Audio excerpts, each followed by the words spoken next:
The fragrance of selfless love that has drawn the world into one family. The truth of an eternal message that has been revealed through every act and word. The fulfillment in service that has been taught by relentless sacrifice. The Lord's own life is indeed His message.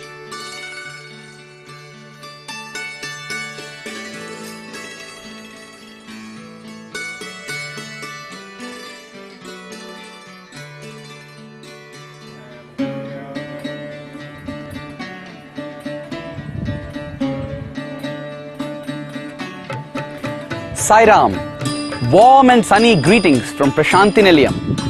Welcome to the 14th episode of our ongoing month-long serial entitled The Message of the Lord. In the last 4 episodes, we saw what Bhagwan Baba, through his own life and through the hospitals that he has established, showed mankind how medical care for everyone must be established. In today's episode and the next 3 to follow, we shall see Bhagwan Baba's message regarding education. Have you ever wondered what exactly the word education means?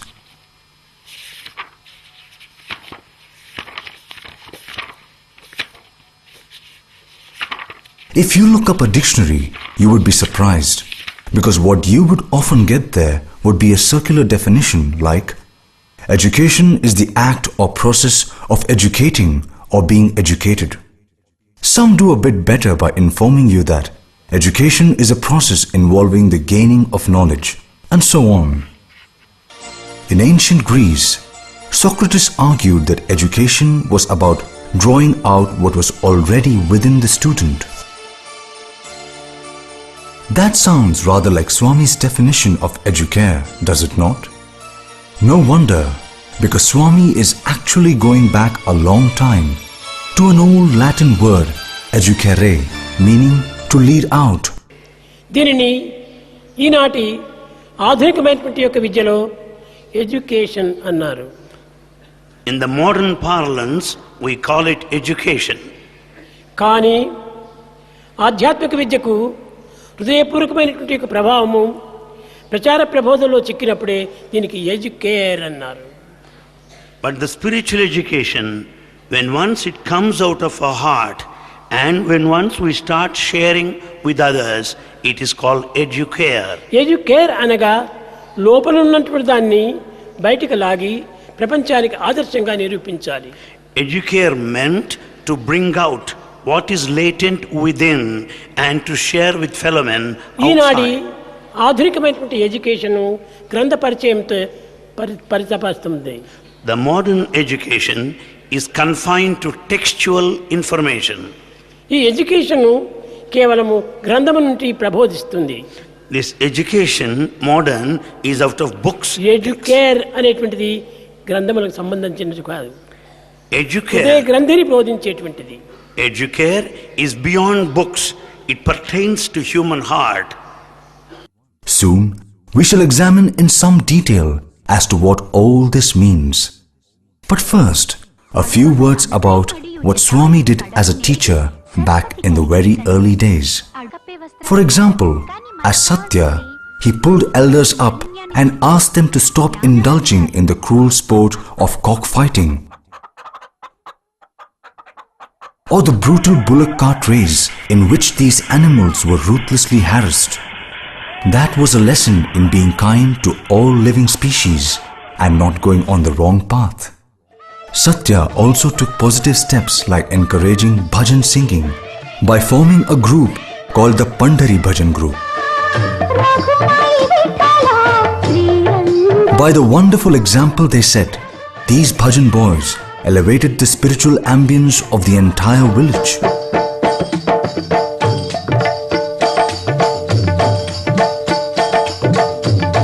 No wonder that from then to now, bhajans have and continue to play an important role in Swami's master plan to achieve the collective spiritual sensitization of entire groups and via them the whole of humanity.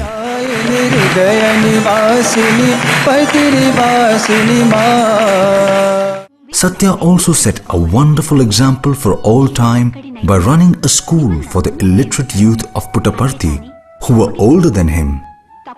There was no place to run the school, so young Sathya did it out in the open, using the ground as a slate. Can you imagine that? Here was a small boy who was himself attending school, and yet he was ready to spend time to help those who were much older than him. Why? Because worldly knowledge is a must for making a living, and these people had to be helped to the extent possible to escape the clutches of abject ignorance and poverty.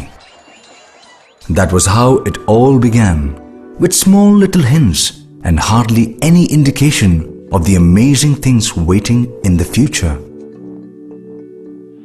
The war was waging furiously in Europe.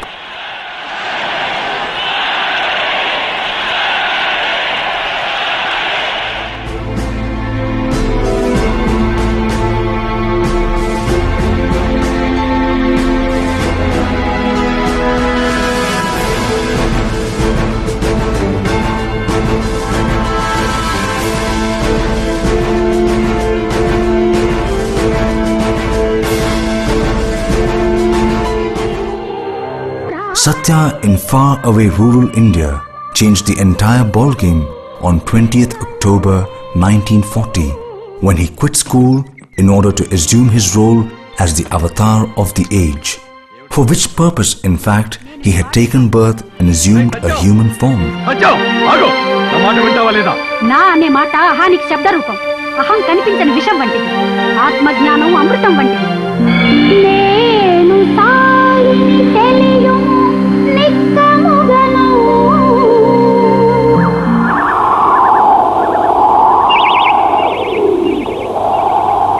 మానస భజరే గురు చరణం దుష్టర భవ సాగర తరణం. మానస భజరే గురు చరణం దుష్టర భవ సాగర తరణం. Noticed that when he raised the curtain, Bhagwan Baba hardly made a mission statement or anything to that effect. Instead, he began his new role with a bhajan, and a powerful one at that. ఓం నమ శివాయ ఓం నమ శివాయ శివాయ నమ ఓం నమ. That sent a silent signal that whatever he did would invariably have deep spiritual roots, while at the same time use worldly knowledge for benefiting humanity. Shiva Arunachal Shiva Aruna శివో. Thus, his very first message was that life must be a three-wheeler, with spirituality being the front wheel, the rear wheels being knowledge and selfless service to society. How many of us have bothered to notice that Baba's message and teachings have always been around for the last 70 years? Yet, that was the way it was and has always been. And that is the message we now have to carefully examine, unravel, understand, absorb and follow. We begin that exercise by going back to what Socrates in ancient Greece said regarding education. As I mentioned earlier, Socrates argued that education was all about drawing out what was already within the student. Swami has reminded us of that by taking us back to the original Latin word educere, from which the word educare used by Baba is derived. Educare, Swami says, is to bring out from within what is already latent. As he once put it, it is a process of making patent what is already latent. Well, what is within us? If you recall our earlier episodes, the most important thing within all of us is the Atma. Since Atma equals God, and further, since the whole of creation came from the Atma, it means that both God and nature are within each one of us. In practical terms, that means that both spiritual knowledge as well as knowledge about nature is already latent within all of us. All we have to do is open the treasure chest and pull out what is within. That is really what education must be all about. Now, let us look into some details. We come across various categorizations. We have informal education, formal education. We have learning by rote, learning by observation. We have secular knowledge, we have spiritual knowledge. Putting all these together, we get a multi-dimensional matrix. Sounds confusing? Don't worry. By drawing upon the teachings of Bhagwan Baba, we shall make all this very simple. Let us start with informal learning.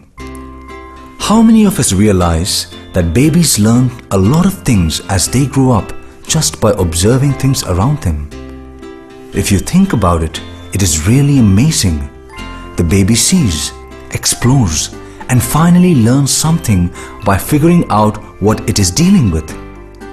What you see here is an example of informal self-learning. That which is to be learned about is outside, in this case, as a part of manifest nature, and the baby learns by observing and absorbing.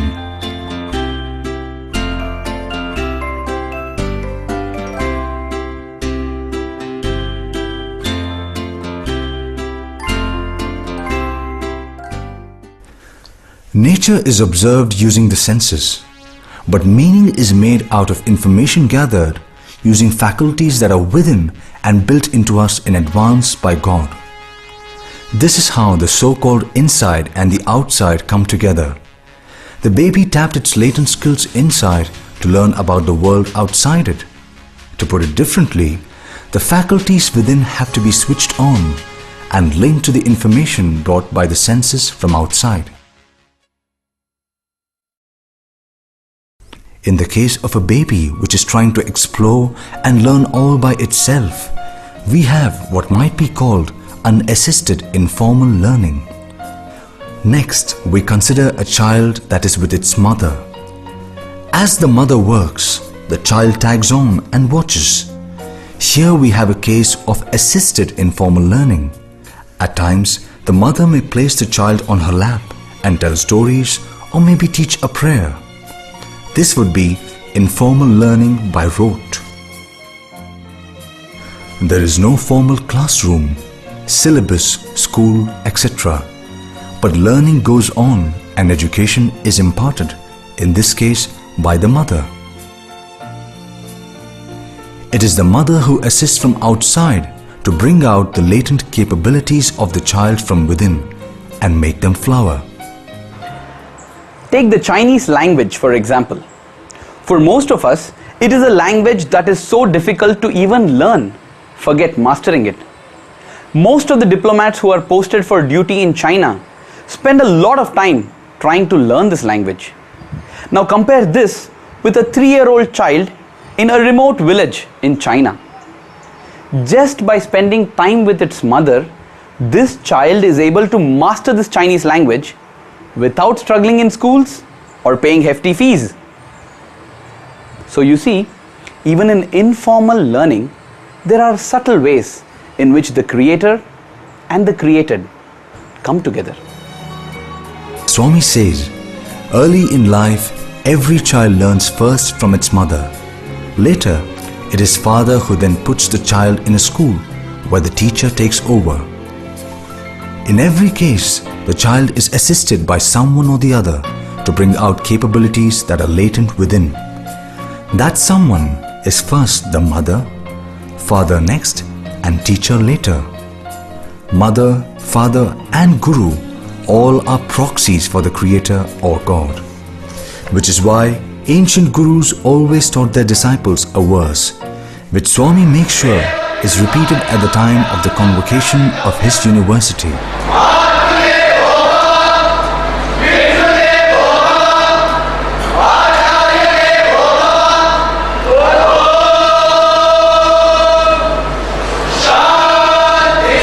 What this rather important Vedic verse declares is that Mother is verily God, Father is verily God, and teacher too is verily God.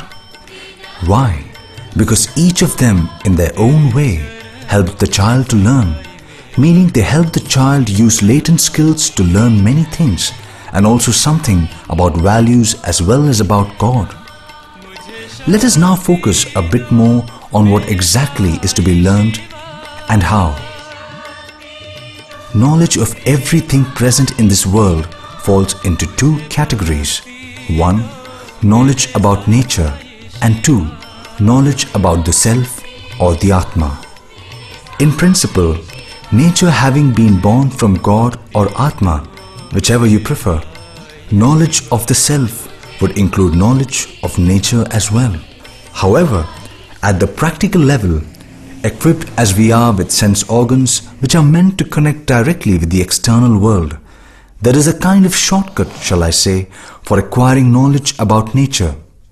Later we shall see that this shortcut does not apply when it comes to knowledge of the self, and this difference is rather important. At this point, let me just say, there are many advantages to learning about nature by direct observation, and indeed that precisely is what humans have been doing for thousands of years. For instance, it was by following the stars and planets as they moved across the sky that ancients in all lands were able to prepare almanacs that predicted eclipses. Similarly, by watching the weather for years, humans have learned all about the best time to plant crops and to harvest them. And the list goes on. Okay, all this is perfectly understandable. But what about this business of bringing out from within? That doesn't seem to have figured anywhere in what has just been discussed. Baba gives the answer to that question. He says, effectively that is, when you look around, you see many things. So do birds and animals. They also see but cannot understand, whereas you can. And that is because of the special powers and capabilities that God has built into you.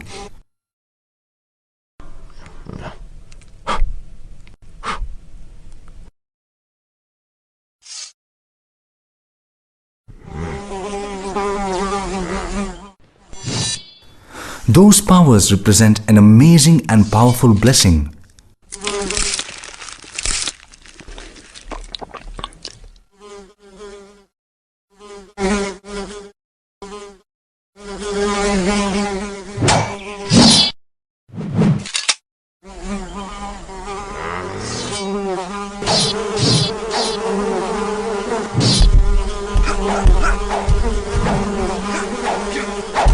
So you see, even while you're trying to study nature by observing what is outside of you, God from within gives you special tools to help you understand what you're seeing.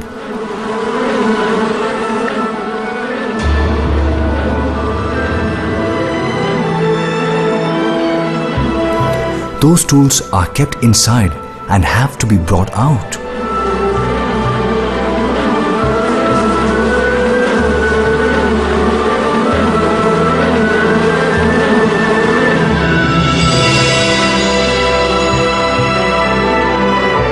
You must tap the inside, not merely for knowing more about the world around you, but for something else also. When it comes to using the knowledge you have gained from nature, you must again connect to the Creator or the Atma within, so that your knowledge is put to proper use.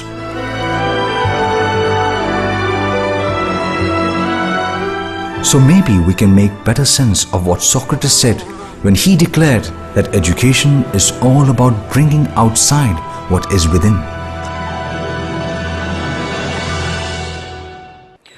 We shall pause here and ask three pertinent questions. 1. How many of us know about all this? 2. How many of the teachers nowadays know about all this? And 3. Even if the teachers do know about all this, how many of them impart it to the students? Maybe all this is so new that we are all right now feeling dizzy. But we shall make all this very clear with the following example. Take medical science, for instance. All this knowledge has come largely from observations on the external world. However, when it comes to using that medical knowledge, it is a different story altogether. There are people who use it for making lots of money and nothing else. On the other hand, Swami's hospitals provide the counter-example. Here, knowledge is blended with compassion to provide selfless service to society. It is the same story with education as well. One can either run schools, colleges and universities as a service to society, or as purely commercial enterprises whose only goal is profit, that is, to make money. On the other hand, one could train students without any charge, infusing into them at the same time the spirit of service, so that when students graduate, they are useful to society. This service angle is a very important point, since knowledge of the world can easily be misused in many ways. When the school, in its efforts to establish good community relations, look after the old people and orphans of the area. We hardly spend time to think about it, but are you aware that most of the crime these days is being committed by educated people? Economic fraud, cybercrime, and even terrorism.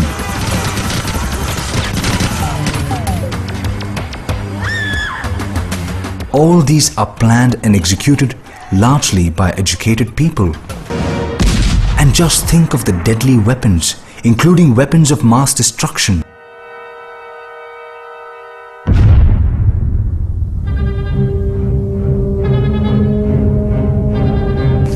Who invents them? Is it the uneducated villager or the highly trained scientists?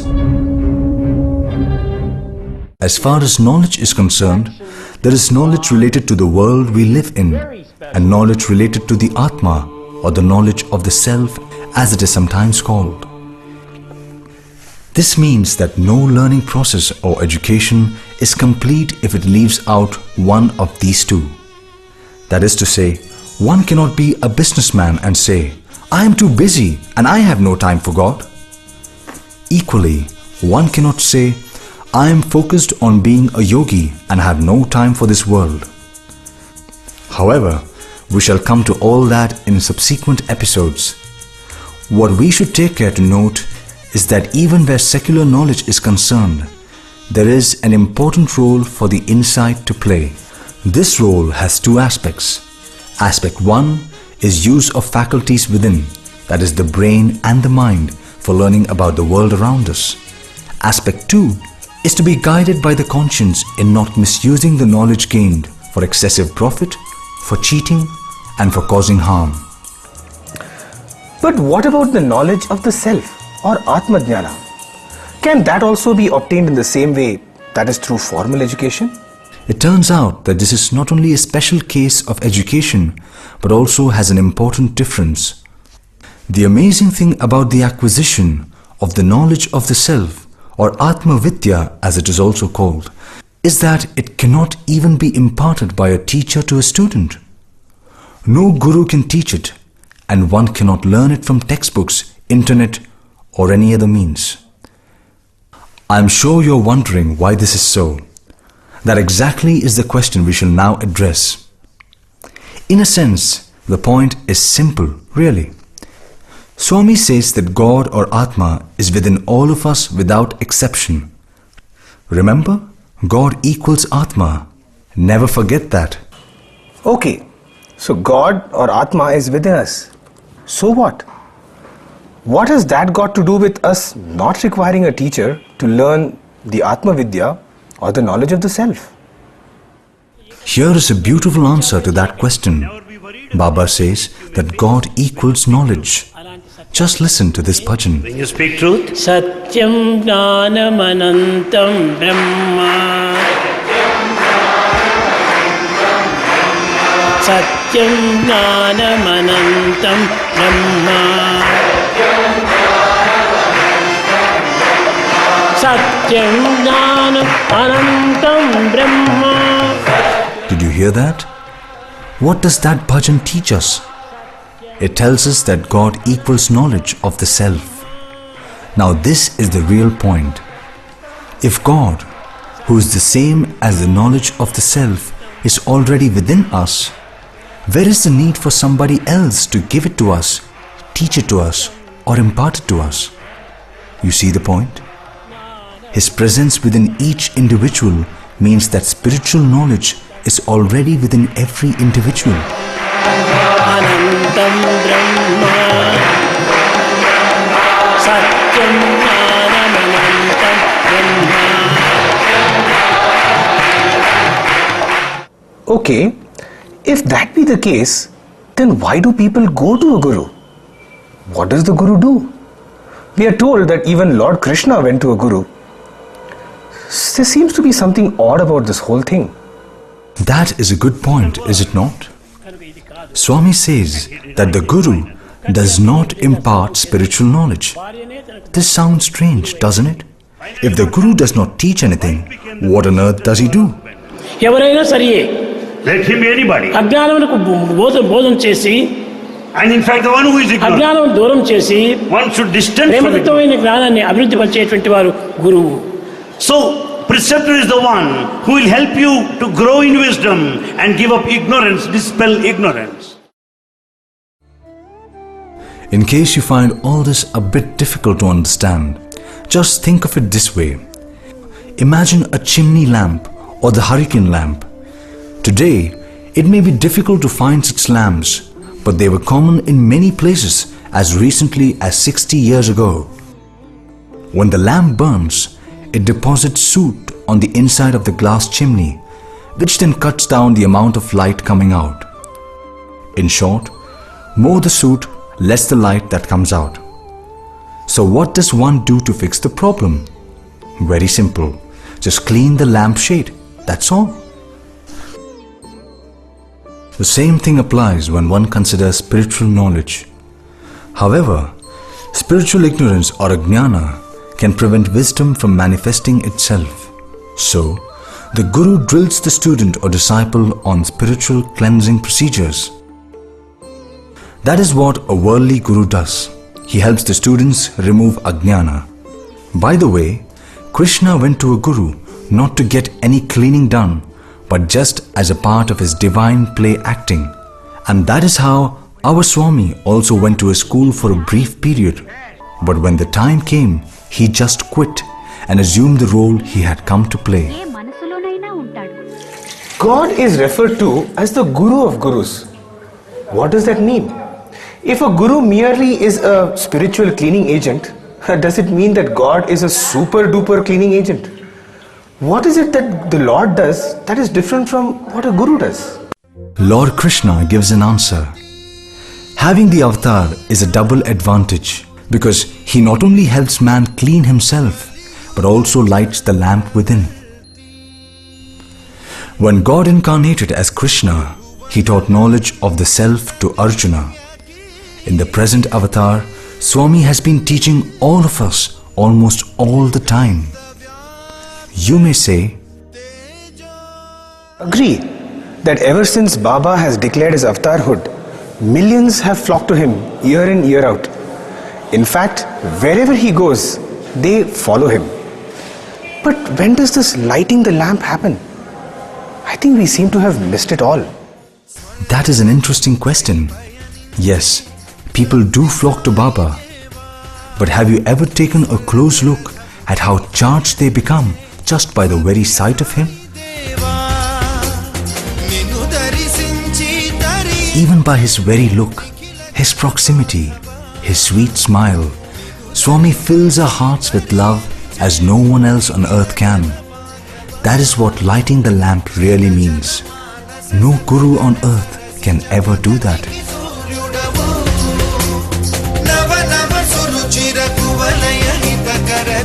That's something that the avatar alone can do. Light the lamp of love within us. That is, God as Guru is different from worldly gurus. He scrubs us by not only telling us about do's and don'ts, but also motivating us to engage in service, sing bhajans and so on. But most of all, He literally squeezes our hearts, pulling out pure love. That is something God alone can do. Who can deny that this is the ultimate in education? Now here is a question for you. When the avatar comes down on earth in a human form, he not only scrubs us spiritually clean like the worldly guru, but also adds icing on the cake by lighting the lamp of divinity within us. But then the avatar comes only once in a blue moon.